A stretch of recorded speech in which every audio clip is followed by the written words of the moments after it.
Hello guys, welcome back to Text with Nikesh Sharma. Today we are going to discuss case study number 11 from Case Study Digest. This case study is similar to ICAI previously issued sample case study. So we'll also cover those extra questions which were there in that sample case study. So without further ado, let's get started. First we'll see the MCQs. So let's see what is there in MCQ. Yeah, देखते हैं. Based on the above facts mister Manan का residential status बताना है 2021 में और 16-17 में. ठीक है, देखते हैं हमें केस स्टडी में क्या दिया है इससे रिलेटेड. हाँ, सबसे पहले तो मिस्टर मनन इंडियन सिटीजन है. एक मिनट. हाँ, एज 48 है कि फर्स्ट टाइम मूव कर रहा है. कहते हैं कंट्री एक्स में एम्प्लॉयमेंट के लिए जा रहा है और 1 सितंबर 2016 से जा रहा है. ठीक है, he was employed with consulting from mister x, वो कंट्री एक्स. ठीक है, ही विजिटेड इंडिया ड्यूरिंग प्रीवियस 16-17 और बाकी तो ऐसे दे और 20-21 में. ठीक है, 16-17 में 30 दिन और उसके बाद 110 दिन. ठीक है, रेस्पेक्टिवली बोथ पर्सनल प्रोफेशनल. ठीक है, इतनी इन्फॉर्मेशन काम की. अब हम देखते हैं. सबसे पहले तो आप देखोगे पहले इसमें क्या करा है. पहले उसका हम देखते हैं यहाँ पे 16-17 का और फिर देखेंगे हम उसका 20-21 का. 16-17 में क्या करा है, वो 1 सितंबर 2016 से बाहर गया है तो उससे पहले के वो दिन इंडिया में रहा है तो वो हमारे हो जाएंगे 153 डेज और बाकी इसके 153 डेज हो जाएंगे. और उसके बाद उसने क्या करा है, आप देखना ये जो 30 दिन है, ये 30 दिन वहाँ पे इंक्लूडेड नहीं है उनमें 1 सितंबर 16 वाले में, क्योंकि उन्होंने यहाँ पे क्या लिखा हुआ है, सिंस देन ही विजिटेड इंडिया. उसके बाद 1 सितंबर 16 के बाद वो इंडिया में कब आया, 16-17 में भी आया 1 सितंबर के बाद, वो आया 30 दिन के लिए. तो ये 30 दिन भी यहाँ पे हमारे जुड़ जाएंगे. यहाँ पे हमारे 30 दिन हो जाएंगे तो हमारा ये कितना हो जाएगा, हमारा ये हो जाएगा 183. तो यहाँ पे तो ये देखो रेसिडेंट बन गया 182 डेज या उससे ज़्यादा कंडीशन रेसिडेंट बन गया.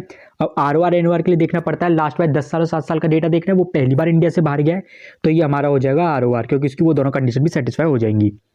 अब देखते हैं 20-21 का. देखते हैं 20-21 में तो हमने देखा ये केवल 110 दिन है, 110 दिन ही रहा है बस. ये 110 दिन रहा है तो मतलब इसकी 182 डेज वाली कंडीशन भी सेटिस्फाइड नहीं हो रही है तो ये रेसिडेंट नहीं बनेगा. ROR NOR का तो चक्कर ही खत्म. तो ये हमारा क्या हो जाएगा, ये हमारा हो जाएगा NR. अब देखते हैं हमें इसका आंसर में हमें MCQ में क्या क्या दिया हुआ है. हाँ, हमें बताया हुआ है इसके आंसर. देखते हैं NR फॉर बोथ नहीं, ये भी नहीं, ये भी नहीं. इसका आंसर हो जाएगा आप देखेंगे D. ठीक है, आगे देखते हैं. आगे हमसे क्या पूछा है, which of the following benefits are not available to Miss Shweta while computing total income tax liability assuming उसने BSc ऑप्ट नहीं करा है, नॉट ऑप्ट फॉर. ठीक है, देखते हैं इसके रिलेटेड हमें क्वेश्चन में क्या क्या दिया हुआ है. हाँ, श्वेता के बारे में देखो यहाँ पे बताया हुआ है, यहाँ पे हम पढ़ लेते हैं उसके बारे में क्या दिया हुआ है. हाँ, पहले ये पूरा पढ़ लेते हैं. मिस्टर मनन जो है उसकी फैमिली में कौन कौन है, मिसेज मेघा है 45 ईयर्स की, उसकी स्पाउस है. उसकी मदर है मिसेस पार्वती 81 ईयर्स की. उसके 2 बेटे हैं राघव और किशन 19 और 15 साल की. ठीक है, एक मेजर है और एक माइनर है. इन एडिशन मिस्टर मनन की अनमैरिड सिस्टर भी है श्वेता, जिसके बारे में बात हो रही है 42 ईयर्स की. वो अपनी फैमिली के साथ रहती है कंट्री एक्स में सिंस 2016. तो वो 2016 से भी इंडिया वो बाहर रह रही है. तो उसका क्या है, मिस श्वेता और पार्वती इंडिया में विजिट करते हैं 16-17 और ये सब ईयर में. तो हमें देखना है ये 50-50. ठीक है, इन सब ईयर में. लेकिन हमें वहाँ पे क्या पूछा, हमें 20-21 में पूछा है. तो 20-21 सबसे लास्ट में 20-21 में वो कितने दिन है, 20-21 में 100 दिन ही है. तो 20-21 में आप देख सकते 100 दिन आया तो मतलब 182 डेज वाली कंडीशन सेटिस्फाई होनी है, नहीं हो रही है तो वो क्या हो जाती है, NR हो जाती है. और इस केस में हमारी देखेंगे मिस श्वेता और मिस पार्वती दोनों का दिया हो तो ये दोनों की दोनों हमारी क्या हो जाएंगी, दोनों की दोनों हमारी हो जाएंगी NR. तो ये ध्यान रखना मिसेस पार्वती भी NR ही हैं. ठीक है, ये NR है तो इससे हाँ, हमें इसमें देखते हैं क्या क्या दिया हुआ है. सबसे पहले डिडक्शन 30% का GAV में से मिलता है, हाउस प्रॉपर्टी में से. ये तो जो हम देखेंगे ये तो हमें सबको मिलता है तो ये तो टू ऑल हो गया. R और NR का कोई फर्क नहीं पड़ता. और उसका जो टैक्स रिबेट है 12,500 की 5 लाख तक की इनकम पे, ये हमारा क्यों मिलता है कि रेसिडेंट इंडिविजुअल को मिलता है, रेसिडेंट इंडिविजुअल HUF को जो 5 लाख तक की इनकम होती है. ठीक है, और उसके बाद हमारा डोनेशन PMNRF का है, ये तो हमारा सबके मिलता है, ऑल को मिलता है, सबको होता है, इसमें भी कोई फर्क नहीं पड़ता. इंटरेस्ट जो NRO सेविंग वाला है इस पर तो जो हमारा क्या था डिडक्शन होता है वो हमें TTA या फिर TTB मिल जाएगा. TTB केवल रेसिडेंट को होता है, लेकिन TTB में जो नॉन रेसिडेंट होता है वो हमारे TTA में कवर होता है. तो यहाँ पे भी हमारे सारे आ जाते हैं. तो हमारे केवल रेसिडेंट को हमारे B मिलता है तो इसका आंसर हो जाता है B, क्योंकि ये हमारी क्या है, ये NR है. ठीक है, नेक्स्ट पे देखते क्या पूछा है. अनएग्जॉस्टेड बेसिक एग्जामिशन लिमिट जो मिस्टर जेम्स की है 21-22 असेसमेंट की, उसको किसके आगे एडजस्ट कर सकते हैं। सबसे पहले तो देखते हैं जेम्स के बारे में क्या दिया हुआ है। जेम्स के बारे में दिया, मिस्टर जेम्स जो है इंडियन सिटीजन है और विजिट करते हैं 100 डेज एवरी ईयर। तो 100 डेज करते हैं तो हमारे क्या, सबसे पहले 182 डेज वाली कंडीशन सेटिस्फाई नहीं हुई है तो ये भी हमारे क्या हो जाएंगे, हमारे एनआर हो जाएंगे, क्योंकि 182 डेज ये सेटिस्फाई नहीं, तो हमें आर ओ आर तो हमें R O R R N O R तो हमें देखना ही नहीं है, ये एनआर हो जाएंगे। तो इसमें क्या है कि जो बेसिक एग्जाम्पशन लिमिट एलटीसीजी और एसटीसीजी के बारे में देखिए, ये तो हमारी बेसिक एग्जाम्पशन लिमिट जो हमें कहते हैं कैपिटल गेन में से जो मिलती है एलटीसीजी एसटीसीजी में से, जो हमारा कहते हैं 112 111 ए वाला जो आता है वो केवल रेसिडेंट्स को मिलती है, नॉन रेसिडेंट्स को नहीं मिलती, ये ध्यान देने वाली बात है। इसमें मोस्टली क्या कहते हैं पता नहीं होता है, केवल हमें एनआर को नहीं मिलती है ये, तो ये थोड़ा कन्फ्यूजन हो सकता है, थोड़ी मिस्टेक हो सकती है पेपर में, तो इस बात को ध्यान रखना है। ये हमें केवल रेसिडेंट्स को मिलती है, तो इसका आंसर हो जाएगा हमारा D, neither A and B. देखते हैं नेक्स्ट एमसीक्यू में हमसे क्या पूछा हुआ है। Comment of the tax consequence of sale transaction undertaken by miss Shweta previous 2021 में अंडर इनकम टैक्स एक्ट। ठीक है, इसका ही कुछ दिया हुआ है हमें नहीं। ठीक है, देखते हैं मिस श्वेता के बारे में हमें क्या इन्फॉर्मेशन दी हुई है क्वेश्चन में। हाँ, अब देखेंगे ये इन्फॉर्मेशन दी हुई है हमें। इसमें हमें क्या दिया हुआ है, दिसंबर 2017 में मिस श्वेता ने बॉट करे थे फॉरेन करेंसी में 500 GDR बॉट करे थे, और PQR लिमिटेड इंडियन कंपनी के जो इशू हुए थे नोटिफाइड स्कीम। ठीक है, देखिए नोटिफाइड स्कीम है, ओके, सेंट्रल गवर्नमेंट। जनवरी 21 में उसने 300 सेल कर दिए फिलिप को, जो क्या कहता है कंट्री एक्स का रेसिडेंट और सिटीजन है, और 200 कर दिए करण को जो RNOR है। ठीक है, श्वेता की और कोई इनकम नहीं है। ठीक है, अब देखो इसमें हमें क्या क्या चीज़ें देखने वाली हैं। सबसे पहले तो ये इसने कहते हैं यहाँ पे GDR है, यहाँ पर इस वाले में तो GDR हमारी होती है 3 साल के ऊपर होती है LTCG। तो अब देखते हैं दिसंबर 17 में परचेज करी थी और जनवरी 21 में करा, 3 साल से ऊपर है, तो ये तो हमारा हो जाएगा LTCG। ठीक है, LTCG होगा ऊपर से। सेकंड हम देखते हैं यहाँ पे हमें क्या कहा है, नोटिफाइड स्कीम है, तो नोटिफाइड स्कीम केवल हमारे GDR से रिलेटेड नोटिफाइड स्कीम एक ही में आता है, वो है हमारा 115 AC में। ठीक है, 115 AC में क्या है, तो ये हमारा 115 AC वाले नोटिफाइड होंगे। ठीक है, और थर्ड चीज़ हमें क्या देखनी है, जो हमारा आता है सेक्शन 47। सेक्शन 47 में मैं बता देता हूँ स्पेसिफिक सेक्शन हमारा जो आता है 47, इसका सब सेक्शन क्लॉज आप कह सकते हैं, ये हमारा ठीक है, आप इसको जाके देख लेना। इसमें हमें बताइए, जैसे हमें इसमें बताया हुआ कि जो NR to NR outside India की क्या कहते हैं GDR ट्रांसफ़र हो जाती है, तो वो एग्जेम्प्ट होती है, उसको हम कैप गेन नहीं मानते हैं। तो इसमें आप देखेंगे इसमें क्या कहते हैं, जो मिस्टर फिलिप है, इसमें जो मिस्टर फिलिप है वो तो कहता है कंट्री एक्स का रेसिडेंट है, वो NR है, तो जो मिस्टर फिलिप का जो हो गया वो तो हमारा क्या हो जाएगा, एग्जेम्प्ट हो जाएगा, क्योंकि उसको तो हम कैप गेन मानेंगे ही नहीं। लेकिन जो करण का है, मिस्टर के जो है करण, लेकिन इसका तो कहते हैं ये RNOR है, ये NR नहीं है, तो इसका तो हमारा हो जाएगा टैक्सेबल। टैक्सेबल क्या होगा, हमारा जो हमने 115 AC में पढ़ा हुआ है, AC में हमारे पास 3 चीज़ें जो है LTCG, इंटरेस्ट, डिविडेंड, तीनों की तीनों चीज़ें हमारी क्या होती है 10% पे टैक्सेबल होती हैं। तो 10% पे टैक्सेबल होती है, तो ये भी हमारी क्या हो जाएगी 10% पे टैक्सेबल हो जाएगी करण वाली। और करण को पहले देख लेते हैं, करण को कितने करे थे, हाँ करण को इसने करे थे 200, और यहाँ पे करे थे इन्होंने 300। ठीक है, 300 तो हमारे एग्जेम्प्ट हो जाएंगे और 200 हमारे 10% पे टैक्सेबल हो जाएंगे। ठीक है, देखते हैं MCQ। हाँ, कैप गेन राइजिंग सिर्फ 500 नहीं, ये भी नहीं, नो कैप गेन और 500 नहीं, पूरे पे तो नहीं होगा, और 300 पे तो क्या कहते हैं कोई कैप गेन नहीं होगा, और 200 पे 10% विदाउट इंडेक्सेशन, और यहाँ पे विद इंडेक्सेशन 10%। ये वाला हमारा सही होगा विदाउट इंडेक्सेशन, इसलिए क्योंकि 115 AC में हमें कहते हैं सेकंड प्रोविजन नहीं मिलता है। ओके राइट, तो अब देखते हैं नेक्स्ट हमें MCQ में क्या पूछा है। Interest income earn by mister Fadnis PVC 2021 में ऑन बॉन्ड जो इशू करे थे इंडियन कंपनी ने, नोटिफाइड बाय सेंट्रल गवर्नमेंट, तो बताओ उसकी जो फॉरेन जो परचेज इन फॉरेन करेंसी। ठीक है, तो वो टैक्सेबल कितने पर होंगे, पहले इससे रिलेटेड देख लेते हैं हमें इन्फॉर्मेशन क्या दी हुई है क्वेश्चन में।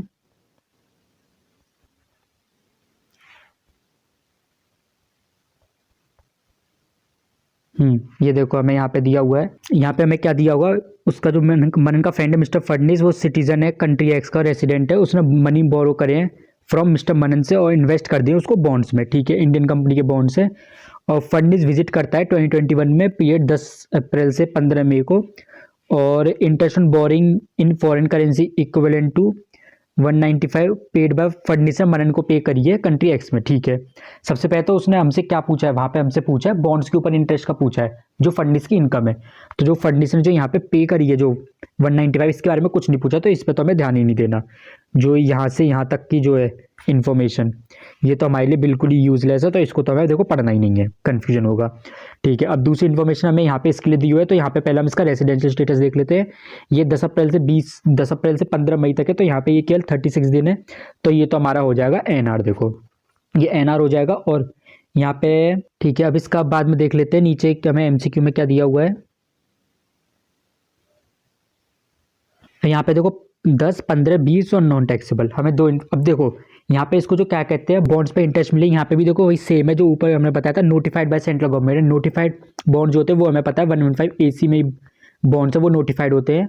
तो 115 AC में तो मैंने ऊपर ही बताया तीनों चीज़ें पे हमारा क्या लगता है 10% पे टैक्सेबल होती है, तो इसका आंसर भी हो जाएगा ए, टैक्सेबल है 10%, राइट। इसके डिस्क्रिप्टिव पे आ जाते हैं, उसमें हमसे क्या पूछा हुआ है, as a tax consultant of Messrs Lilian company India you need to advise the firm regarding the TDS on payment जो है interest on capital share profit to Manan. ठीक है, in case with India has no DTAA। ठीक है, next वाले में देखते हैं, इफ इंडिया हैज DTAA तो उन्होंने क्या करा है, जो DTAA में प्रोवाइड करा हुआ रेट 10%, और रेमेडी क्या है मैसेज लिलियन कंपनी के पास, अगर उन्होंने डिडक्ट कर दिया जो इनकम टैक्स में रेट दिया उसी पर डिडक्ट कर दिया, तो उसके पास रेमेडी क्या है।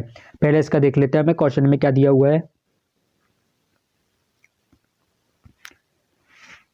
ठीक है, यहाँ पे हमें दिया हुआ है, इसको पढ़ लेते हैं। प्रीवियस 1920 में मिस्टर मनन पार्टनर बना था मैसर्स लिलियन कंपनी इंडिया का, और उसने कंट्रीब्यूट किया 50 लाख और उस पर 10% की इंटरेस्ट, तो मैं 5 लाख की तो ये इंटरेस्ट कैपिटल हो गई, और उसका प्रॉफिट शेयर। ठीक है, और पार्टनरशिप डीड प्रॉफिट शेयर जो है उसका 4 लाख है।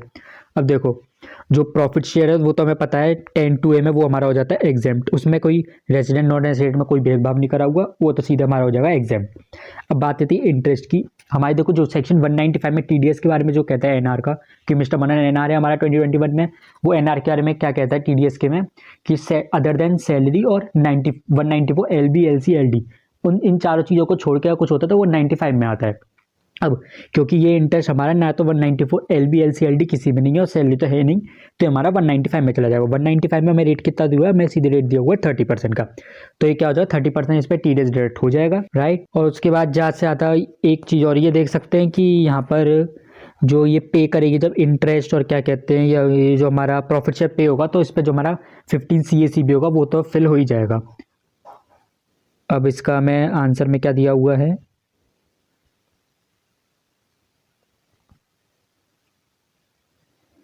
यहाँ पे हम देख सकते हैं आंसर में हमें दिया हुआ है 194A में रिक्वायरमेंट होती है। ठीक है, TDS डिडक्ट करने की, therefore tax has to be deducted 30%। ठीक है, और 4% सेस जुड़ जाएगा, ओके। और 10(2)A में जो, एक मिनट, ओके राइट, जो हमारा क्या था in respect of interest on capital, जो 10(2)A में हमारा शेयर ऑफ प्रॉफिट था वो तो हमारा हो जाएगा एग्जेम्प्ट फ्रॉम टैक्स। और हमारा 195(6)C जो 195(6) में लिखा हुआ है, जो कुछ required to furnish information 37BB में हमारा क्या है, ये हमारा 15 CA और CB वाला जो रूल है वो हमारा बताया हुआ, तो उसके बारे में भी बताया हुआ है। ठीक है, यहाँ पे क्या, अगर उस पर कहते हैं उन्होंने, अगर वो नहीं है तुम्हारा क्या कहते हैं DTAA नहीं है, तो उस केस में बताओ क्या रेमेडी होगी। अगर उसने 30% भी डिडक्ट कर दिया, तो ये तो पता ही है सर्कुलर, तो पूरा इन्होंने सर्कुलर ही डाला हुआ है, बिल्कुल वही है। बस जो मेन चीज़ बता देता हूँ, यहाँ पे सर्कुलर में बताया तो अगर हायर रेट पे हो जाता है, अगर लेकिन जबकि लोअर रेट हमारा डबल टैक्सेशन में दिया हुआ है, तो उसका क्या होता है, सर्कुलर में क्या होता है, रिफंड अलाउ हो जाएगा। दोनों कोई भी कर सकता है रिफंड के लिए, तो message Lillian company can claim for refund, क्योंकि क्या है 30% दिया हुआ है, 10% दिया हुआ है, 30% डिडक्ट कर दिया। और otherwise refund can be claimed by non resident जो है मिस्टर मनन। चलिए अब इसके नेक्स्ट डिस्क्रिप्टिव पे देखते हैं।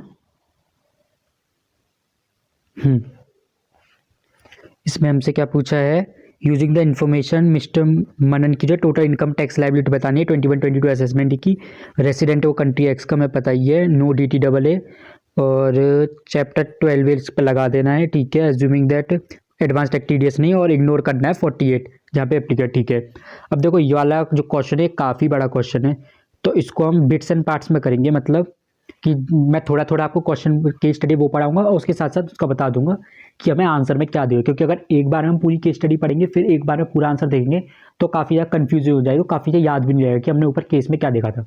तो पहले एक एक दो दो पैराग्राफ केस का पढ़ेंगे, फिर नीचे क्वेश्चन देखेंगे, फिर दोबारा से केस स्टडी पाएंगे, फिर क्वेश्चन देखेंगे। ठीक है, अब देखते हैं इसका पहले हमें केस स्टडी में क्या दिया हुआ है। यहाँ पे हमें केस स्टडी में यहाँ पे दिया हुआ है 1920 में मनन ने रिजाइन कर दिया था अपनी जॉब से और अपनी कंसल्टेंसी खुद की स्टार्ट की कंट्री एक्स में। ठीक है, कंट्री एक्स में उसने अपनी कंसल्टेंसी स्टार्ट की टेक्निकल सर्विस की। एग्रीमेंट में एंटर हुआ एक इंडियन कंपनी के साथ 1/6/19 को, और एग्रीमेंट के अकॉर्डिंग जो 10 लाख की जो थी उसको FTS मिलनी थी। ठीक है, एवरी ईयर 5 ईयर्स के लिए। तो एग्रीमेंट जो है अप्रूव था सेंट्रल गवर्नमेंट का। ठीक है, और एक एग्रीमेंट उसने कंट्री वाई की गवर्नमेंट से भी करा हुआ है FTS के लिए 3 साल के लिए, और उसको हर साल जो है वहाँ से 15 लाख मिलने। अब देखो हमें पता है कि यहाँ पे NR है अपना, मिस्टर मनन जो है वो NR है। NR के केस में जो सेक्शन जो हमारा 5 होता है, अंडर सेक्शन 5, वहाँ पे हमारी दो ही चीज़ें हमारी टैक्सेबल होती हैं बस, एक तो एक्यूराइज डीम टू एक्यूराइज और हमारे रिसीव्ड और डीम टू रिसीव्ड इंडिया। अब ये जो क्या कहते हैं हमारा, इन्होंने जो मिस्टर मनन ने हमारा 10 लाख की जो इसको FTS मिल रही है, वो 10 लाख की FTS उसको कैसे मिल रही है, वो है इंडियन कंपनी से। तो इंडियन कंपनी से क्या हो गया, इसको एक्यूराइज इंडिया हो गई है, तो ये तो हमारा हो जाएगा टैक्सेबल। और ऊपर से ये हमारा क्या कहते हैं अप्रूव्ड बाय सेंट्रल गवर्नमेंट था, तो ये हमारा 115A में चला जाएगा, 10% टैक्सेबल हो जाएगा। अभी जो दूसरा हमारा जो एग्रीमेंट इसने कंट्री वाई के साथ करा, ये हमारा टैक्सेबल नहीं होगा। क्यों नहीं होगा? क्योंकि हमारा जो है receive deem to receive India में नहीं हुआ है ये। तो receive deem to receive in India या फिर हमारा जो है एक्यूराइज इंडिया में नहीं हुआ है, तो ये हमारा टैक्सेबल नहीं होगा। केवल जो हमारा ये 10 लाख है ये हमारा टैक्सेबल हो जाएगा 10% पर। ठीक है, उसके बाद एक और इन्फॉर्मेशन देख लेते, फिर नीचे आंसर पे जाएंगे हम। मिस्टर मनन ने also earn foreign currency equal to 3 lakh house property country X में डिपॉजिट कर दिया इंडियन बैंक में, सब्सिक्वेंटली बॉट इंडिया। ठीक है, और प्रॉपर्टी टैक्स उसने पे करा है 3 लाख का during the previous year 2021। Rental income उसको हुई है, जो रेंटल इनकम उसने अर्न करी है वो डिपॉजिट कर दी है 30-20-50 के रेशियो में। एक तो NRO सेविंग में, FD जो 5 साल की, और NRE सेविंग में। इंटरेस्ट जो उसको मिली है 4, 5 और 9,000 मिली है। अब देखते हैं, देखो सबसे पहले तो ये क्या है, ये हमारा NR है। ठीक है, पहले तो ये NR है, तो NR के मैंने आपको बता दी सेक्शन 5 में केवल हमारी 2 चीज़ें टैक्सेबल होती हैं। अब मैंने आपको ये पहले केस स्टडी में भी बताया हुआ था, मैं यहाँ पे एक बार आपको थोड़ा सा और बता देता हूँ यहाँ पर जो हमारा, और ऊपर से मैंने इसका एक MCQ अपनी टेलीग्राम चैनल पर डाला है। अगर आपने टेलीग्राम चैनल नहीं ज्वाइन करा तो आप ज्वाइन कर सकते हैं, मैं वहाँ पे रेगुलरली MCQ डालता रहता हूँ, तो वो आपके लिए काफ़ी हेल्पफुल होंगे। ठीक है, तो यहाँ पे जो हमारा 3 लाख जो है, जिसको 3 लाख मिला और इसने सब्सिक्वेंटली इंडिया में वापस लिया, तो ये हमारा टैक्सेबल नहीं होगा। क्यों नहीं होगा? क्योंकि हमारी 2 चीज़ें टैक्स होती है, एक्यूराइज या फिर एक्यूराइज डीम टू एक्यूराइज, या फिर received deem to receive India. अब आप कहेंगे ये तो हमारा रिसीव्ड इंडिया में हुआ है ना, तो ये तो हमारा टैक्सेबल होना चाहिए। मैं कहूँगा नहीं होगा। क्यों नहीं होगा? क्योंकि वहाँ पे जो रिसीव डीम टू रिसीव लिखा है वहाँ पे वो ओरिजिनल इनकम के रिलेशन में लिखा हुआ है। यहाँ पे क्या हुआ है, इसको ओरिजिनल इनकम तो क्या कहते हैं कंट्री एक्स में मिली है, कंट्री एक्स में रिसीवेबल्स सब्सिक्वेंटली बॉट अप का है। तो ये जो रेमिटेंस वाली चीज़ जो होती है ना यहाँ पे, जो क्योंकि इसने क्या करी, रेमिटेंस करी है ये, तो जो रेमिटेंस वाली चीज़ होती है ये हमारी रिसीव्ड डीम टू रिसीव में नहीं आता है, ये तो हमारा उसने फर्दर रिसीव करा है उसने इंडिया में। तो ओरिजिनल तो उसको बाहर मिल चुकी थी, तो ये हमारा सेक्शन 5 में क्या होगा, ये ओरिजिनल रिसीव वाली देखनी है जिसको कंट्री एक्स में मिला है, तो इंडिया में नहीं मिला, तो ये हमारा टैक्सेबल नहीं होगा। अब दूसरी चीज़ क्या है, दूसरी इसने फॉरेन जो कहते हैं प्रॉपर्टी टैक्स फॉरेन में पे करा है 3,000 का, क्योंकि इसने प्रॉपर्टी टैक्स फॉरेन में पे करा है, इंडिया से कोई रिलेटेड है नहीं है इसका। और इसने जो रेंटल इनकम अर्न करी है, इसने सबसे पहले तो यहाँ पर 30-20-50 के रेशो में इसको डिपॉजिट कर दिया है। ये जो हमारी पहले तो 5 साल की जो FD, इस पर तो हमें क्या मिलेगा, 80C मिल जाएगा। 80C हमें कितना मिलेगा, इसका 80C हमें मिल जाएगा। आप देख सेंगे यहाँ पर हमारा 20% इसने क्या करा है, डिपॉजिट करा हुआ है, और 3 लाख टोटल है। तो 3 लाख का जो 20% जो होगा इसका, वो हमारा आ जाएगा 60K आ जाएगा। 60K इसको क्या होगा, 80C मिल जाएगा। और ऊपर से ये NRO सेविंग है, और ये हमारी क्या NRE सेविंग। मैंने इससे रिलेटेड भी एक MCQ डाला हुआ था अपने टेलीग्राम चैनल पे, तो आप देखेंगे जो NRO वाला ये तो हमारा क्या होगा, टैक्सेबल ही होगा, क्योंकि वहाँ पे जो हमारा आता है सेक्शन 10 जो आता है, सेक्शन 10 आई थिंक हमारा 4C आता है शायद इसका, या 4 जो भी आप देख लेना। तो उसमें क्या है, जो केवल NRE सेविंग के बारे में बताया हुआ है, तो वो हमारा क्या होगा, केवल एग्जेम्प्ट होगा। ये वाला हमारा एग्जेम्प्ट हो जाएगा, ये और ये हमारा जो 5 साल की, ये हमारा टैक्सेबल हो जाएंगे।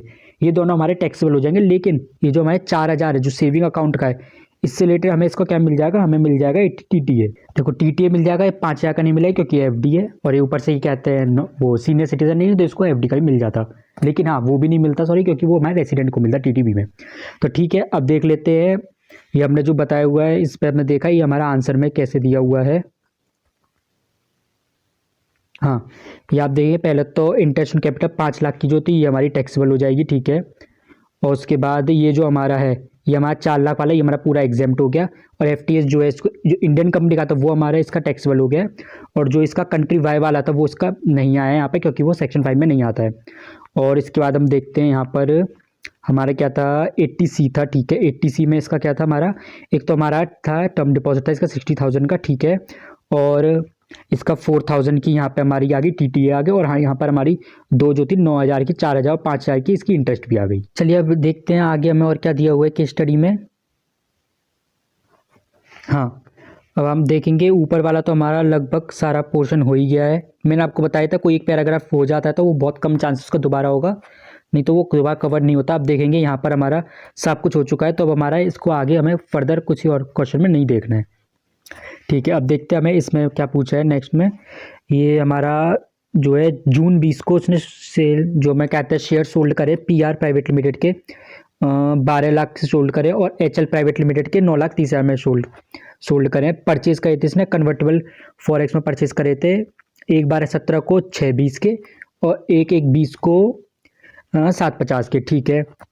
और 31/10/20 को उसने इन्वेस्ट कर दिया 10.50 CR प्राइवेट लिमिटेड इंडिया के में। अब देखो सबसे पहले तो जो हमारा, क्योंकि एक तो देखो हमारी दोनों, ये भी प्राइवेट लिमिटेड है, ये भी प्राइवेट लिमिटेड है, तो हमारा क्या 112A में आएगा नहीं, ये हमारा जाएगा नॉर्मल 112 वाला केस है। और प्लस लेकिन ये हमारा क्या करा हुआ है, इसने कन्वर्टेबल फॉरेक्स में इसने परचेज करा है, तो कन्वर्टेबल फॉरेक्स हमारा आ जाता है 12A चैप्टर में आ जाएगा। 12A चैप्टर में जो LTCG होते हैं वो हमारा कवर होते हैं। अब यहाँ पे क्योंकि ये क्या कहते हैं हमारा अनलिस्टेड शेयर्स है, अनलिस्टेड शेयर्स है, तो ये हमारा यहाँ पे 24 मंथ्स वाली टाइम लिमिट लग जाएगी। 24 मंथ्स के बाद उसको हम LTCG मानेंगे। यहाँ पे हमारा देखो हमारा जून 20 को है, और यहाँ पे 1/12/17 को, तो ये तो हमारा क्या हो जाएगा, ये हमारा हो जाएगा LTCG, ठीक है। लेकिन जो इसने 1/1/20 को जो इसने परचेज करा था, ये हमारा हो जाएगा STCG, क्योंकि यहाँ पे 24 मंथ्स की लिमिट नहीं हुई है। तो हमारा जो, मैं यहाँ पे एक बार लिख लेता हूँ, एक हमारा जो है जो PR वाली कंपनी है, PR वाली कंपनी तो हमारी क्या होगी 12A में आ जाएगी हमारी, क्योंकि इस पे LTCG है जो। लेकिन जो HL वाली है ये हमारी नॉर्मल वाली आ जाएगी, नॉर्मल जो हमारा होता है 112 वाला, ठीक है। 112 वाला हो जाएगा, राइट। और जो हमारा इस पे जो है, ठीक है, ये हम बाद में देख लेंगे, नीचे जब क्वेश्चन में जाएंगे तब देख लेंगे। और आगे देखते हैं आगे हमें क्या क्या दिया हुआ है। और हाँ, उसने क्या करा हुआ है यहाँ पर, उसने फर्दर यहाँ पे इन्वेस्ट करा हुआ है, तो ये हमें पता है 115 वाले में 12A में ही आ जाता है। क्योंकि अब आप देख सकते हैं यहाँ पे इसने जो उसने सेल करा है वो यहाँ पे 12 लाख का करा है, क्योंकि ये 12 लाख ही 12A में कवर हो रहा है, ये हमारा 930 वाला कवर नहीं हो, तो केवल हम 12 लाख को देखेंगे एग्जेम्पशन के लिए। 12 लाख हमारा आ रहा है, इसने 10.50 क्या है, इसने सेल प्रोसीड इसको जो उसने इन्वेस्ट करा है, तो इसका जो प्रोपोर्शनेट हो जाएगा वो उसको क्या मिल जाएगा, उसका मिल जाएगी एग्जेम्पशन। आई थिंक 115F है शायद उसका सेक्शन, आप देख लेना। और आगे हमें क्या दिया हुआ है, फर्दर 1/12/20 को मनन ने सोल्ड करे 2,000 शेयर PQ प्राइवेट लिमिटेड के जो उसने परचेज करे थे 15 रुपये में 1,500 शेयर परचेज करे थे 1/10/18 को, और 10 रुपये में 500 परचेज करे थे 1/10/19 को, ठीक है। और ये भी देखते हैं, ये भी रिलेटेड है इससे। अप्रैल 20 को उसने क्या करा, 50 लाख का लोन लिया 10% का SBI से construction residential house in Pune, और कंस्ट्रक्शन कंप्लीट हुआ है उसका May 21 में। 3 लाख उसने प्रीपे कर दिए बैंक को, ठीक है, ओके, राइट। तो अब देखते हैं पहले तो इसमें क्या आएगा, यहाँ पे जो ये देखते हैं PQ प्राइवेट लिमिटेड, ये भी हमारा क्या आता है अनलिस्टेड में आ जाता है, अनलिस्टेड आ जाता है, तो ये हमारा क्या आएगा 112 वाला आ जाएगा। और अगर ये LTCG होगा या STCG होगा वो हम पहले देख लेते हैं। ये भी हमारा इसमें 24 मंथ्स की लिमिट आ जाएगी। 24 मंथ्स की लिमिट आएगी तो हम देखते हैं हमारा क्या है 1/10/18 और यहाँ पे 18/19, और ये हमारा देखते हैं ये हमारा आ जाएगा LTCG में, और 500 शेयर्स वाला ये हमारा क्या आएगा STCG में, क्योंकि 1900 परचेज करा है। लेकिन ये हमारा कोई भी हमारा क्या आएगा 12A में कोई भी कवर नहीं होगा। क्यों कवर नहीं हो, क्योंकि इनमें से कोई भी इसने फॉरेक्स में परचेज नहीं करा। सब आप देख सकते हैं इंडिया में INR में परचेज करा 15 रुपये ईच और 10 रुपये ईच INR में परचेज करा, तो हमारा 12A में नहीं आएगा, ये हमारा आ जाएगा 112 वाले में कवर हो जाएगा। तो जो हमारे जो इसमें 1500 शेयर्स है, जो 1500 शेयर्स है वो तो हमारे क्या आ जाएगा LTCG है उस पर, और 500 शेयर्स है वो हमारा क्या है STCG है उस पर। अब यहाँ पे एक और चीज़ आ जाती है, इसने जो 50 लाख का यहाँ पे लोन लिया हुआ है, अब एकदम से अगर आप देखेंगे 50 लाख का लोन लिया है इसने, तो काफ़ी सारे आपके दिमाग में आ जाएंगी कि इस पर काफ़ी सारी चीज़ें अट्रैक्ट हो जाएंगी। सबसे पहले तो मैं आपको एक एक करके बता देता हूँ आपके दिमाग में क्या क्या पॉसिबिलिटी बन सकती है इससे रिलेटेड। देखो इससे रिलेटेड 4 पॉसिबिलिटी बन सकती है, इसमें 4 चीज़ें अट्रैक्ट हो सकती हैं। सबसे पहले क्या आएगा 80C में आपको क्या कहते हैं इसका प्रिंसिपल पेमेंट का डायरेक्शन मिल सकता है। सेकंड क्या आएगा 24B में आपको 2 लाख तक का जो इंटरेस्ट का पेमेंट का डायरेक्शन मिल जाता है। और फिर आ जाएगा 80EE में क्या होता है भाई इंटरेस्ट का ऑनर अबव 2 लाख जो होता है 24B के एडिशन में हम ले सकते हैं EE में, अगर वो उसकी कंडीशन सेटिस्फाई करता है। और फोर्थ आ सकता है 54F हमारा आ जाएगा जो क्या कहते हैं हमारा अदर देन एच पी अगर कोई सेल करता है तो और उसके बाद में वो एच पी वाले में कहते हैं अपना वो कर देता है, इन्वेस्टमेंट कर देता है, तो उसको एग्जेम्पशन मिल जाती है 54F की। अब देखते हैं एक एक करके कौन सी मिल सकती है कौन सी नहीं मिल सकती। देखो सबसे पहले तो हमारी जो मैं पहले देखूंगा यहाँ पे 24B देखूंगा, जो हमारी 24B है वो हमें नहीं मिलेगी। क्यों नहीं मिलेगी? 24B है वो हमारी कब मिलती है, या तो हमें मिल जाएगी वो एसओपी पे मिल जाएगी। एसओपी मतलब जो हमारी सेल्फ ऑक्यूपाइड प्रॉपर्टी होती है, फिर लेट आउट प्रॉपर्टी जो होती है, लेट आउट है डीम्ड लेट आउट जो भी आप बोल सकते हैं। सेल्फ ऑक्यूपाइड लेट आउट तब प्रॉपर्टी होगी जब कोई इसमें रह रहा होगा, मतलब एक रह रहा खुद रह रहा होगा तो एसओपी मिल जाएगी, दूसरा कोई रह रहा होगा रेंट पे देखे तो एलओपी मिल जाएगी। और उससे भी पहले अगर रहेगा तो तब जब वो कंस्ट्रक्शन जो उसका वो हाउस प्रॉपर्टी बन के तैयार होगी, बनी बनाया हाउस प्रॉपर्टी में रहेगा। अंडर कंस्ट्रक्शन प्रॉपर्टी में तो वो कोई रहेगा भी नहीं, चाहे खुद हो चाहे रेंट पे दिया हो। और आप देख सकते हैं यहाँ पे जो उसकी कंस्ट्रक्शन जो कंप्लीट हुआ है May 21 में हुआ है, जो हमारा 2021 प्रीवियस ईयर उसके बाद हुआ है। तो मतलब अब तक तो यहाँ पे 2021 में इसका कहीं भी यहाँ पे ना एलओपी आ रहा होगा ना एसओपी आ रहा होगा। तो क्योंकि एलओपी एसओपी कुछ है नहीं है, ना हाउस प्रॉपर्टी कोई इनकम नहीं है, तो यहाँ पे हमें 24B तो नहीं मिलना। अब क्योंकि हाउस प्रॉपर्टी की कोई इनकम नहीं तो हमें 80C भी नहीं मिलेगा। 80C में क्या कहता है, हमें उसी प्रिंसिपल पेमेंट का डिडक्शन मिलता है जिससे रिलेटेड जो हमारी इनकम होती है वो हाउस प्रॉपर्टी में टैक्सेबल हो रही होती है, तो हमें तभी भी मिलता है। तो क्योंकि हमारी हाउस प्रॉपर्टी में नहीं हो रही है तो हमें 80C भी नहीं मिलेगा। अब आ जाएगा 80AA। 80AA मैं कहूँगा इसको भी हमें नहीं मिलेगा। क्यों नहीं मिलेगा?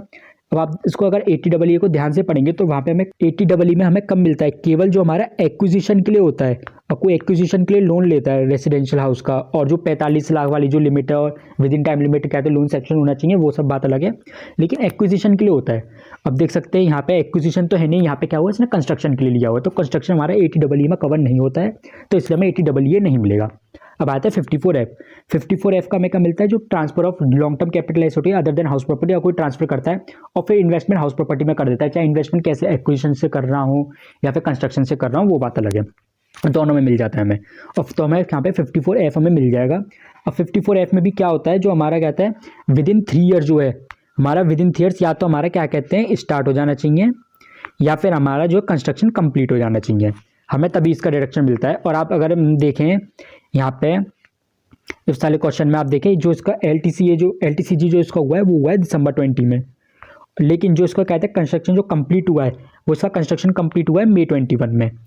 क्योंकि इसका कंस्ट्रक्शन जो है May 21 में कंप्लीट हुआ है, आप देख सकते हैं विद इन 3 ईयर इसका कंस्ट्रक्शन कंप्लीट हो गया है, तो जो हमारे इसका 54F है वो मिल जाएगा। 54F कितना मिलेगा आप देख सकते हैं। सबसे पहले तो यहाँ पे हम देख लेते हैं, आप देख सकते हैं यहाँ पे जो इसने जो सेल करा है, इसने 2000 सेल करे हैं 15 रुपये, तो उसका क्या हुआ 30,000 हो गया। और इसने जो इन्वेस्ट करा है, जो कंस्ट्रक्शन करा है वो 50,000, हाँ 50,000 इसने कराया, तो उसने क्या कहते हैं अपना सेल कंसिडरेशन से ज़्यादा कर दिया, तो इसको सारा का सारा जो LTCG होगा उसको इसको एग्जेम्पशन मिल जाएगी। ठीक है, अब देखते हैं, ये इसका काफ़ी अच्छा पॉइंट था, आप इसको इंपॉर्टेंट मार्क कर सकते हैं यहाँ वाले को, इसको 1 डे बिफोर आप देख सकते हैं।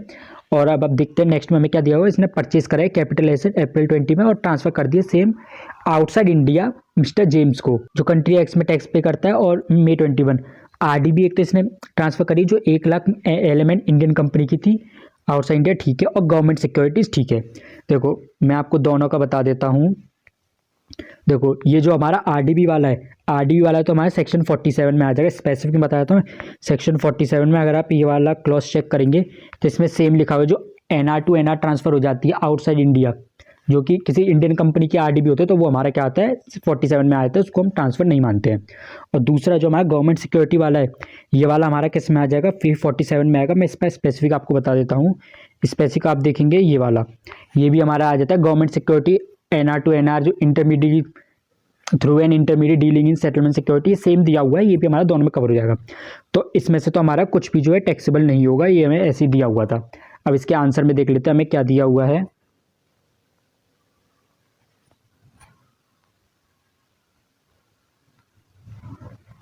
यहाँ पे आप देख सकते हैं, यहाँ पे हमें दिया हुआ है STCG और LTCG के बारे में दिया है, इसके पहले हम नोट्स से पढ़ लेते हैं।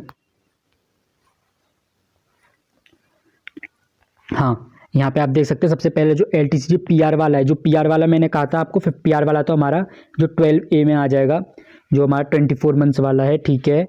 तो आप देख सकते हैं यहाँ पे 10, 50 और 12 लाख की इसकी टोटल थी, 10, 50 उन्हें फर्दर इन्वेस्ट कर दिया था, तो 5, 7, 500 की उसको एग्जेम्पशन मिल गई 115F की, तो ये तो हमारा आ गया 72,500।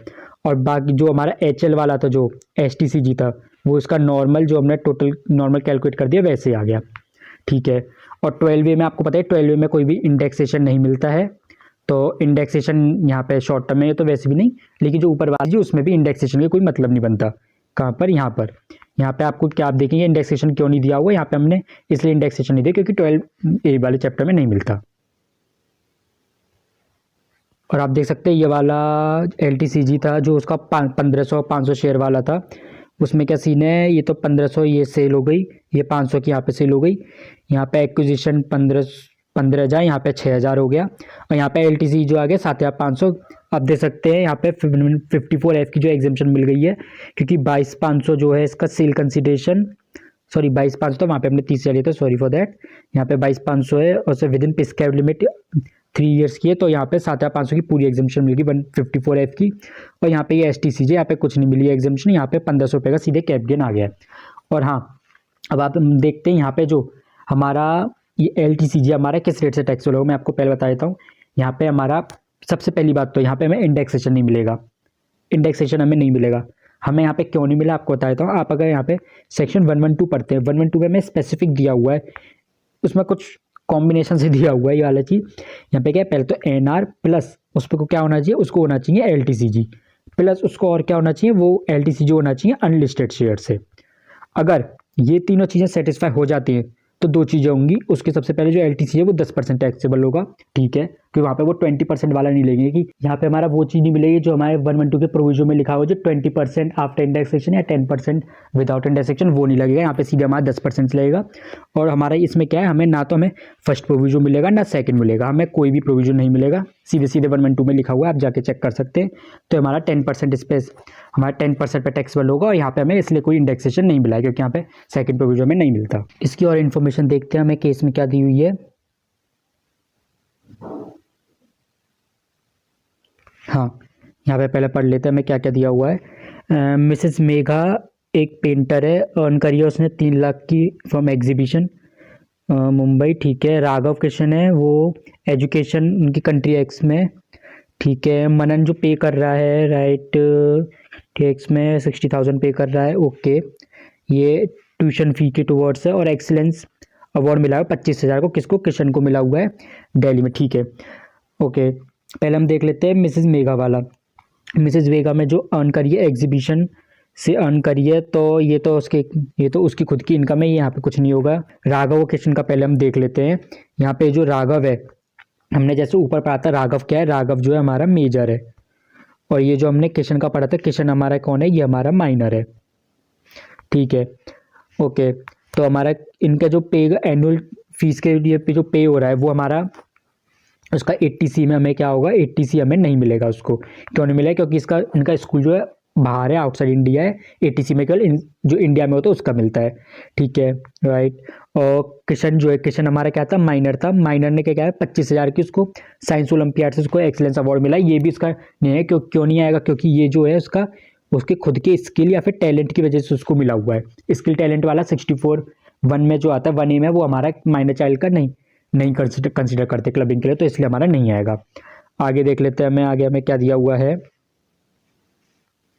हाँ, मिस्टर मनन ने पे करे foreign currency equivalent to 50,000 insurance company में कंट्री एक्स में, ठीक है। किस लिए पे करा हुआ है, लाइफ इंश्योरेंस के लिए पे किया हुआ है, उसकी लाइफ, उसकी वाइफ की लाइफ, ठीक है। मिस्टर मनन ने ऑल्सो पे करा 20,000 हेल्थ इंश्योरेंस के लिए पे करा हुआ है मिसेस मेघा, ठीक है, स्पाउस के लिए।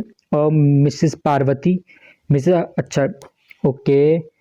एंड 25,000 किसके लिए, श्वेता के लिए पे करा हुआ है।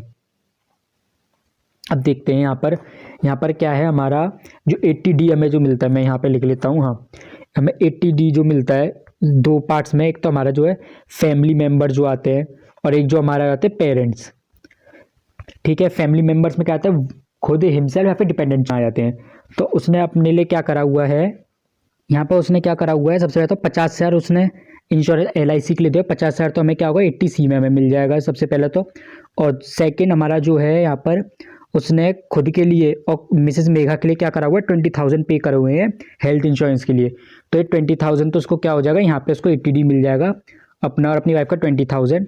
और अपनी माँ के लिए उसने क्या करा होगा, पेरेंट्स के लिए 25,000 पे करे हुए हैं, और बहन के लिए सॉरी माँ के लिए उसने अपने 35,000 पे करे हुए हैं, एंड 25,000 अपनी सिस्टर के लिए पे करे हुए हैं। तो यहाँ पे क्या हो, पेरेंट्स के लिए उसने 35 पे करे हुए हैं, लेकिन यहाँ पे क्या होगा, यहाँ पे इसको उनके पेरेंट्स को क्या मिलेगा, 25K का डिडक्शन मिलेगा। क्यों मिलेगा, क्योंकि अगर आप 80D पढ़ते हो तो उसमें लिखा हुआ है कि अगर पेरेंट्स एनआर होते हैं तो उन पर जो लिमिट लगती है वो 60 साल से कम वाली लिमिट लगती है। तो 60 साल से कम वाली लिमिट क्या है, 25,000 है, तो उनको 25,000 मिल जाएगा। और जो उसने सिस्टर के लिए जो पे करा हुआ है 20, जो अपने कहते हैं श्वेता के लिए, उसका नहीं मिला है, क्योंकि वो फैमिली में भी नहीं आते, पेरेंट में भी नहीं आते। ठीक है, अब इसका देख लेते हैं मैं नीचे क्या दिया हुआ है। अब देख सकते हैं, ये तो हमने पहले कर ही लिया था, यहाँ तक तो हमने कर ही लिया। और उसके बाद अब ये भी हो गया था। हाँ, LIC में आप देख सकते 50,000 उसको मिल जाएगा। 20,000 मैंने यहाँ पे बताया था उसको अपनी और अपनी वाइफ के लिए मिल जाएगा, 25,000 अपनी मदर के लिए मिल जाएगा। Okay right. तो अब देखते हैं, सबसे पहले 10% 115A में उसकी आएगी, FTS आ गई, और 10% जो मैंने आपको बताया था वहाँ पे मैं 10% सॉरी हाँ, ये वाला हमारा 10% पे हो जाएगा। 115E में हमारा 10% पे टैक्सेबल हो जाएगा, और हमारी जो बैलेंस इनकम है वो हमारी ऐसे टैक्सेबल हो जाएगी स्लैब लगाकर, जो है नॉर्मल। ये हमारी पूरी टैक्स लाइबिलिटी आ गई और राउंड ऑफ करके आ गया। ठीक है, ओके आगे देख लेते हैं। और हाँ, आप ये कह रहे होंगे यहाँ पे 10% बोला था निकेत ने, क्यों नहीं टैक्स बोले, ये 10% मैंने यहाँ पे LTCG के बारे में बोला था, लेकिन यहाँ पे LTCG हमारी नील है, तो हमारा 10% का कुछ नहीं होगा यहाँ पे। ये मैंने आपको इन्फॉर्मेशन बस बता दिया था, और बस हमारे यहाँ पे रिलेवेंट क्या था, हमारा था सेकंड और फर्स्ट प्रोविजन वाला रिलेवेंट था। ठीक है, और तो आप देख सकते हैं यहाँ पे इसके नोट्स पढ़ेंगे तो नोट्स में वही बताया जो मैंने आपको ऊपर एक्सप्लेन करा हुआ है। So guys, we are done with case study digest case study. जिनको केस स्टडी डाइजेस्ट करना था वो यहाँ से जा सकते हैं। अब जो मैं IC की सैंपल केस स्टडी है उसके जो एक्स्ट्रा क्वेश्चन थे मैं उसको कवर करूंगा। IC की सैंपल केस स्टडी देखते हैं उसमें हमें कौन कौन से एक्स्ट्रा क्वेश्चन दिए हुए हैं, यहाँ पे देख सकते हैं। ये इसमें मैं बता दूं पहले, सैंपल केस स्टडी में थोड़े नाम डिफरेंट करते हैं। वहाँ पे यहाँ पे अभिनव मनन की जगह पे, या फिर जो उसकी क्या कहते हैं सिस्टर वाइफ, इन सब के नाम थोड़ी चेंज कर दिए हैं, बाकी पूरी केस स्टडी सेम ही है। ठीक है, यहाँ पे हेड मिस गीता, जो मिस गीता जो है ये उसकी सिस्टर ही है। जो वहाँ पे जो हमने सिस्टर का जो नाम पढ़ा होता वो था श्वेता, यहाँ पे गीता है बस। और सेकंडेड करें, miss Geeta had been seconded on employment outside India by the Indian government. तो बताओ कौन कौन से एमोल्यूमेंट्स होंगे उस पर टैक्सेबल होंगे। अब देखो यहाँ पे हमने इसके रिगार्डिंग क्या पढ़ा हुआ है, एक तो सेक्शन हमने 9 पढ़ा हुआ है। सेक्शन 9 में हमने क्या पढ़ा हुआ है, सेक्शन 9 में पढ़ा जो अंडर द हेड जो सैलरी जो होगा वो टैक्सेबल होता है, जो गवर्नमेंट उसको पे करती है। और हमने इसके रिगार्डिंग सेक्शन 10 में 7 भी सब सेक्शन पढ़ा हुआ है, जिसमें बताया कि जो अलाउंसेस जो होंगे, जो अलाउंसेस या फिर जो पर्क्स होंगे वो होंगे, अलाउंसेस पर्क्स होंगे वो उसके एग्जेम्प्ट हो जाएंगे। लेकिन यहाँ पे एक कैची पॉइंट ये है, अलाउंसेस पर्क्स जो होते हैं वो केवल उनके एग्जेम्प्ट होते हैं जो इंडियन सिटीजन है। केवल इंडियन सिटीजन होते हैं उनके एग्जेम्प्ट होते हैं, बाकी सबके टैक्स, बाकी सबके बारे में कुछ लिखा तो सिटीजन वालों के एग्जेम्प्ट होंगे। लेकिन जो हमने ऊपर क्वेश्चन पढ़ा था उसमें कहीं भी श्वेता के बारे में नहीं दिया था कि वो इंडियन सिटीजन है या फिर नहीं है। आप फिर से पढ़ सकते, नहीं दिया हुआ है। लेकिन यहाँ पे IC ने शायद एक जनरल प्रिजम्पशन लगाया, क्योंकि मनन जो उसका भाई है वो इंडियन सिटीजन है, भले वो नॉन रेसिडेंट है पर इंडियन सिटीजन है, तो शायद इसलिए IC ने यहाँ पे भी प्रिजम्पशन लगाई कि जो उसकी जो सिस्टर है श्वेता वो भी इंडियन सिटीजन ही है, भले वो रेसिडेंट, भले वो NRS PVC नहीं है, पर वो सिटीजन है इंडिया की, कि उसका भाई भी सिटीजन है। तो यहाँ पे इसलिए उसको सिटीजन के अकॉर्डिंग इन्होंने आंसर दिया हुआ है। तो यहाँ पे सिटीजन के अकॉर्डिंग आंसर दिया हुआ है, तो आप देख सकते हैं हमारा 10-7 तो हमारा लग जाएगा। इसके 10-7 जो है एग्जाम्प्ट हो जाएगा, केवल जो सैलरी है वही इसकी टैक्सेबल होगी। तो आप तक आंसर तक ये लग रहा है। आगे देखते हैं, अलाउंसेस वगैरह नहीं, ठीक है, तो इसका आंसर हो जाएगा A। आगे देखते हैं आगे हमसे क्या पूछा है। जो मिस गीता एंथुसिस्टिक स्पोर्ट्स पर्सन है, कंट्रीब्यूटिव आर्टिकल करती है, ठीक है, शी अप्रोच टैक्सेबिलिटी के बारे में बताया हुआ है, ठीक है। अब हम इसके बारे में हमें पता है, हमें सेक्शन 115 BBA दिया हुआ है, कट है BBA दिया है ना,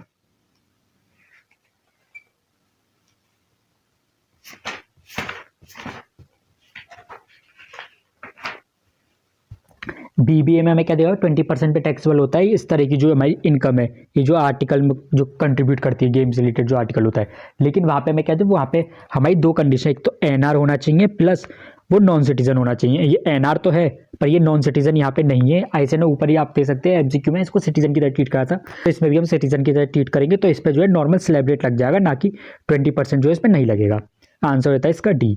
नेक्स्ट बढ़ते हैं, नेक्स्ट में क्या दिया हुआ है, मिस गीता को मैंडेटरी रिक्वायरमेंट होगी फाइल करने की ITR 18-19 असेसमेंट ईयर में कब होगी। ठीक है, सबसे पहले तो पढ़ते हैं ये जो होल्ड करती है एसेट आउटसाइड इंडिया, ये अलग जो है ये आप पढ़ेंगे सेक्शन 139(1) पढ़ेंगे। 139(1) में ये सीधे सीधे लिखा हुआ है कि ये केवल हमारे ROR को लगता है, क्योंकि NR है तो हमारे ये तो हमें लगेगा नहीं।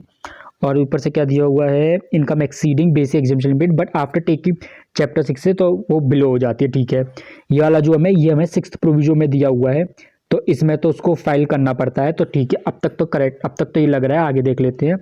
If she has income without giving deduction below, ठीक है, और टैक्स का रेट है वो उसको रिफंड नहीं करना, तो ठीक है, इस केस में तो उसको कोई ज़रूरत ही नहीं है उसको भरने की, जब उसको क्या है तो उसकी पहले से कम है, तो यहाँ पे उसको वैसी रिक्वायरमेंट नहीं है। ऊपर से वो तब भी भर देते हैं NR अगर उनको टैक्स क्रेडिट लेना होता है या फिर रिफंड लेना होता है। जब उसको रिफंड लेना ही नहीं है तो इसकी भी कोई ज़रूरत नहीं है। और इन ऑल सिचुएशन ये नहीं होगा, तो इसका आंसर हो जाता है हमारा बी, 6th का हो जाता है बी। नेक्स्ट देख लीजिए, नेक्स्ट में क्या है। ठीक है, ये वाला क्वेश्चन है, इसमें क्या है हमारा प्रिजम्पटिव टैक्सेशन जो होता है वो not be available to Mister George.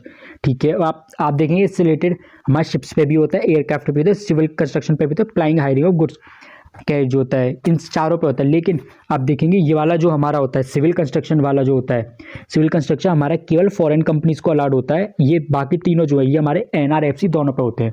ये वाला हमारे केवल FC फॉरेन कंपनी पे होता है, मिस्टर जॉर्ज क्योंकि हमारा इंडिविजुअल है। इसका आंसर रहता है 8th का C। नेक्स्ट देखते हैं, नेक्स्ट में क्या दिया हुआ है। ठीक है, an agent in relation to income deem to accrue in India to NR consider to be representative assessee माना जाएगा। However an agent in relation to NR does not include, agent में क्या नहीं आता।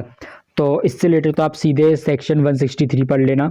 163 में तो डायरेक्ट दिया हुआ है, तो इसमें तो कोई आई थिंक डिस्कस करने की बात ही नहीं है। 163 में दिया हुआ है, तो इसमें सीधे उसमें 2-3 तरह की लिस्ट दी हो, तो इसका C जो है उसमें नहीं दिया हुआ, तो इसका आंसर होता है C, 10th का C, राइट।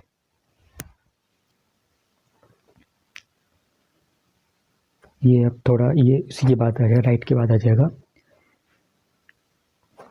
ये जो हमारा सेक्शन 163 है मैं आपको बताता हूँ कहाँ पे दिया हुआ है। अगर आप अपने चैप्टर देखते हैं, चैप्टर हमारा 2 है, उसके लास्ट में, लास्ट के 4-5 पेजेस में ही आपको मिल जाएगा कहीं ना कहीं सेक्शन 163। इसके डिस्क्रिप्टिव में देखते हैं, हमें डिस्क्रिप्टिव में हमसे क्या पूछा है। जो एक्स्ट्रा क्वेश्चन के लिए फर्स्ट के तीनों पार्ट और सेकंड के लिए फर्स्ट पार्ट है। ठीक है, डिस्क्रिप्टिव में देखते हैं क्या पूछा है। Examine tax consequences of FTC received by mister Abhinav, resident country x का है, 1890 असेसमेंट है। ठीक है, अब कोई DTEE नहीं है, कंट्री एक्स के साथ है 5% पे टैक्सेबल, कंट्री एक्स के साथ है 15% पे टैक्सेबल। तो आप देखेंगे यहाँ पे हमसे क्या पूछा है, टैक्स कॉन्सिक्वेंसेज। सबसे पहले तो हम इसी में कन्फ्यूज है, टैक्स कॉन्सिक्वेंसेज भाई क्या है टैक्स कॉन्सिक्वेंसेज। काफ़ी भाई सब चीज़ अलग हो जाएंगी ना, काफ़ी सारी दिमाग में आ जाती है, टैक्सेबिलिटी है, FT है, FTC और काफ़ी सारी चीज़ें दिमाग में आ जाती हैं। तो देखो अगर आपका ध्यान से अगर आप कहते हैं थोड़ा शांति से सोचेंगे तो यहाँ पे हमारी 2 चीज़ें निकल कर आती हैं। दिमाग में ऐसा आ जाए कि हमसे टैक्स कॉन्सिक्वेंस पूछा तो क्या क्या चीज़ें आ सकती हैं, तो लेकिन ध्यान से सोचेंगे 2 चीज़ आती, क्या आती है, तो टैक्सेबिलिटी के बारे में आ जाएगा, जो हमारी टैक्सेबिलिटी कैसे होगी। ठीक है, टैक्सेबिलिटी के बारे में आ जाएगा, और दूसरा हमारा आ जाएगा FTC के बारे में। DTEE अगर आया है तो वो केवल 2 चीज़ों के फ़र्क पड़ेगा हमारा, एक तो टैक्सेबिलिटी कि किस कंट्री में होगी, और FTC हमें किस तरह से मिलेगा, चेक क्रेडिट मेथड मिलेगा, एग्जाम्पशन कैसे मिलेगा।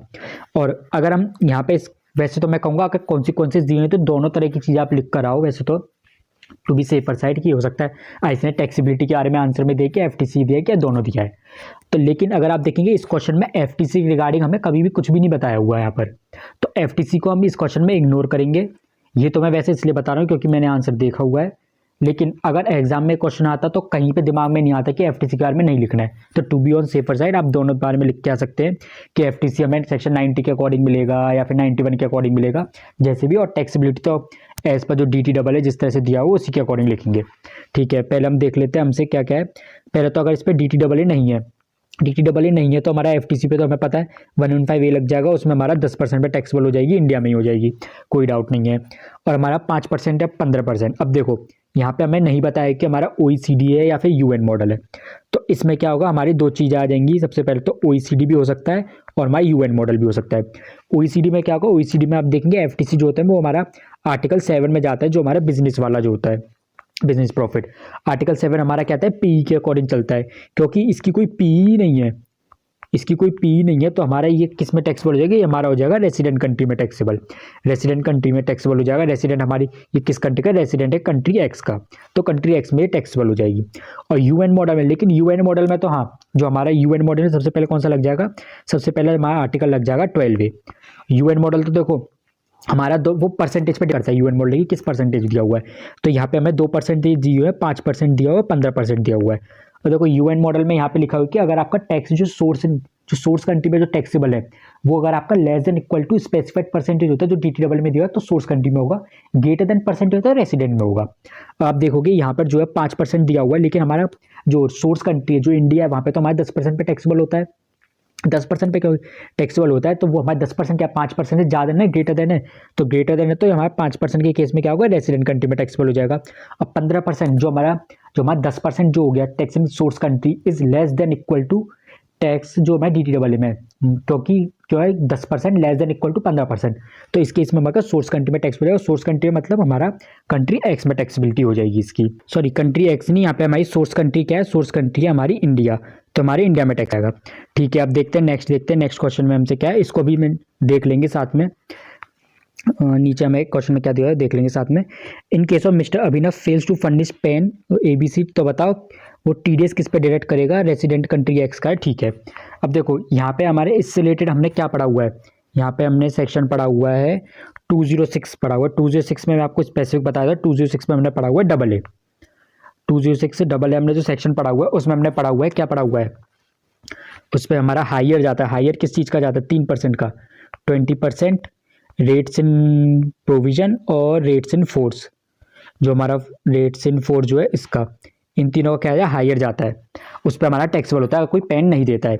लेकिन वहाँ पे हमें क्या दिया हुआ है कि अगर जो उसमें हमें थोड़ी नीचे एग्जाम्शन भी दी हुई है, क्या क्या एग्जाम्शन दी हुई है, जो हमें वहाँ पे एग्जाम्शन दी है कि जो हमारे लॉन्ग टर्म बॉन्ड्स हो गए उसके जो इंटरेस्ट पेमेंट है, या फिर कैटेगरी 1 और 2 के जो AIF है उससे रिलेटेड जो पेमेंट है उससे रिलेटेड हमें वहाँ पे दिए एग्जाम्शन दिए हुए, तो हमारे FTS जो है उस एग्जाम्शन में भी नहीं आता। लेकिन हमारे यहाँ पे आप देखोगे हमारा वहाँ पे एक रूल दिया हुआ है, रूल कौन सा दिया हुआ है 37BC, रूल 37BC दिया हुआ है, तो वहाँ पे हमें कुछ रिलैक्सेशन दिया है, क्योंकि ये ऑब्वियसली बात है कि कोई NR है तो उसके पास पेन नहीं होगा, अगर पेन नहीं है तो उस केस में आप क्या कर सकते हैं, ऑब्वियस नहीं है मतलब सिटीजन वाला भी NR हो सकता है, कोई नॉन सिटीजन नॉन रेसिडेंट है तो अगर उस पर पेन नहीं है तो वो क्या कर सकता है, पेन नहीं है तो लेकिन वो उसको कुछ स्पेसिफाइड इन्फॉर्मेशन सबमिट करनी पड़ सकती है, तो वो मान लिया जाएगा कि हाँ उसने पेन दिया हो तो वो नॉर्मल रेट पे टैक्सेबल हो जाएगा। ठीक है, यहाँ पे उसी के बारे में लिखना था। यहाँ पे अब एक बार ये और पढ़ लेते हैं साथ में। If mister Abhinav has fixed place of profession in India, तो in contact FTS with ABC effectively connected. ठीक है, उस पर फिक्स प्लेस है प्रोफेशन का इंडिया में, और जो FTS है वो इफेक्टिवली कनेक्टेड है उस फिक्स्ड प्लेस से, तो बताओ हाउ वुड बी टैक्सेबल, कैसे होगा, रिलेटेड रिक्वायरमेंट्स क्या होगी।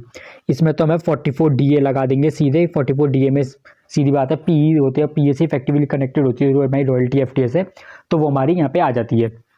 तो अब देख लेते हैं हमें नीचे क्या दिया हुआ है आंसर में।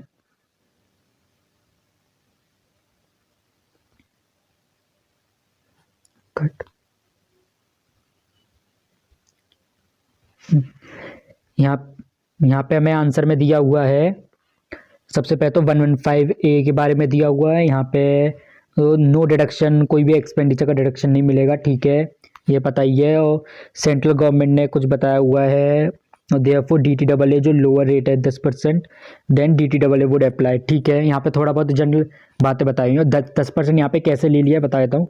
10% हमारा जो 115A वाला रेट है वही बताया हुआ है, वो ना which ever is more beneficial, तो अगर 10% से कम होता है तभी हमारा DTA इफेक्टिवली होगा, नहीं तो नहीं लगेगा।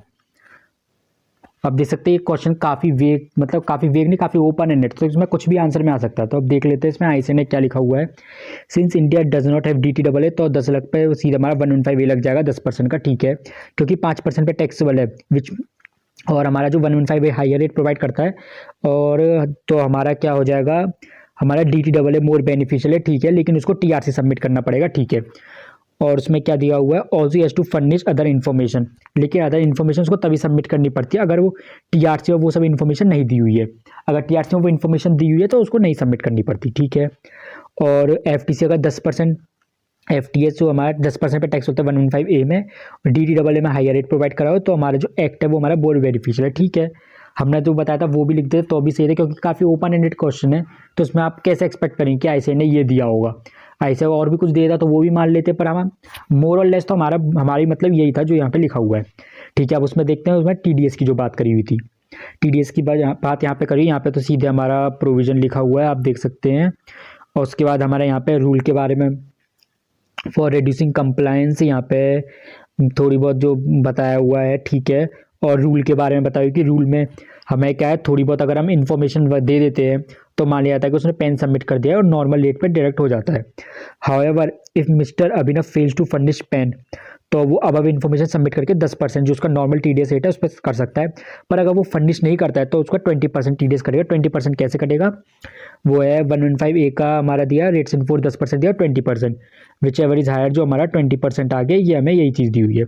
अब आप कहेंगे कि यहाँ पर आप देख सकते हैं ये थोड़ा इन्होंने सही चीज़ बताई, क्या पता एग्जामिनर इस पर आंसर काट भी सकता है अगर आप यहाँ पे रेट्स इन फोर्स को 10% नहीं लिखेंगे। मैं बताऊँ क्यों आंसर काट सकता है, क्यों आपका क्या मार्क्स काट सकता है। यहाँ पर देखोगे आप, यहाँ पे 115 का 10% दिया हुआ है, सबको पता है।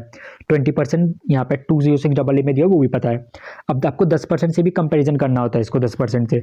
अब आप कहेंगे 10% कैसे पता चलेगा 10%? पहली बात तो काफियों को यही नहीं पता होगा कि रेट्स इन फोर्स चीज़ क्या होती है। यहाँ पे बस पढ़ लेते हैं हम, प्रोविजन में रेट्स इन फोर्स दिया हुआ है। अगर आपको भी नहीं पता है कि रेट्स इन फोर्स क्या होता है, जस्ट ड्रॉप अ कमेंट, मैं उस पर भी एक शॉर्ट वीडियो बना दूंगा रेट्स इन फोर्स क्या होता है। क्योंकि हम देखते हैं काफ़ी प्रोविजन में हमें दिया होता है रेट्स इन फोर्स, या फिर 20%, 30% या rate in provision whichever is higher से हमें कंपेयर करना है। पर रेट इन फोर्स होता क्या है, तो अगर आपको नहीं पता है तो आप कमेंट कर देना, मैं उस पर भी वीडियो बना दूंगा। देख लेते हैं पहले हमें रेट्स इन फोर्स की क्या हमें कहाँ पे दिया हुआ है। जो रेट्स इन फोर्स अगर आप देखोगे यहाँ पर हमें ऊपर ये एग्जिबिट दिया हुआ है, एक एग्जिबिट में क्या ये हमारा क्या है, फाइनेंस एक्ट का दिया हुआ है एग्जिबिट। यहाँ पे क्या है, और रेट्स इन फोर्स जो होते हैं, फॉलोइंग रेट्स इन्होंने दिए हुए हैं रेट्स इन फोर्स के। तो अब देख लेते हैं इससे रिलेटेड हमें, मैं आपको बता देता हूँ कहाँ पे दिया हुआ है। यहाँ पे आप देख सकते हैं, यहाँ पे क्या है, in case of person not resident in India, तो इस कैटेगरी में हम देखते हैं, इस कैटेगरी में हमें कहाँ दिया हुआ है। हाँ आप देख सकते हैं यहाँ पर बाय वे ऑफ FTS के बारे में यहाँ पे दिया 10%, तो यहाँ पे इसका रेट्स इन फोर्स दिया हुआ है ये। तो यहाँ से रेट्स इन फोर्स आ गया, और आगे हम आंसर पढ़ लेते हैं आगे, और उसमें हमें क्या दिया हुआ है, ठीक है।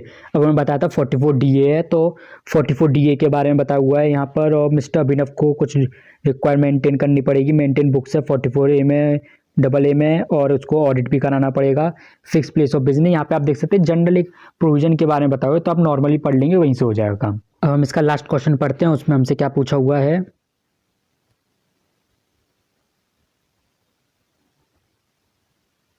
हाँ जी, लास्ट क्वेश्चन हमसे क्या पूछा हुआ है, चैप्टर अपना जो TDS वाला चैप्टर है उसमें बाय रेसिडेंट अगर मेक पेमेंट करता है, चाहे रेसिडेंट नॉन रेसिडेंट को, तो उसको TDS काटना पड़ता है। But it does not require deduction by an NR, अगर क्या कहते हैं उसका कोई बिजनेस कनेक्शन इंडिया में है या फिर नहीं है, एग्जामिन कोई स्टेटमेंट करेक्ट है या नहीं।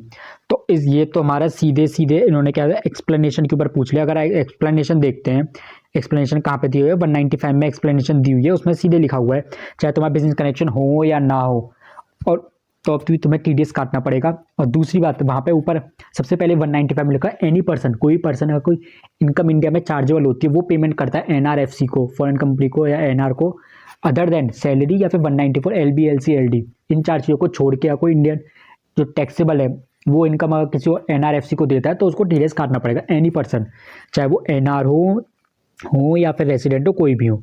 तो यहाँ पे वही उसी के बारे में क्वेश्चन बताया हुआ है, तो एक बार देख लेते हैं क्या दिया हुआ है इसमें।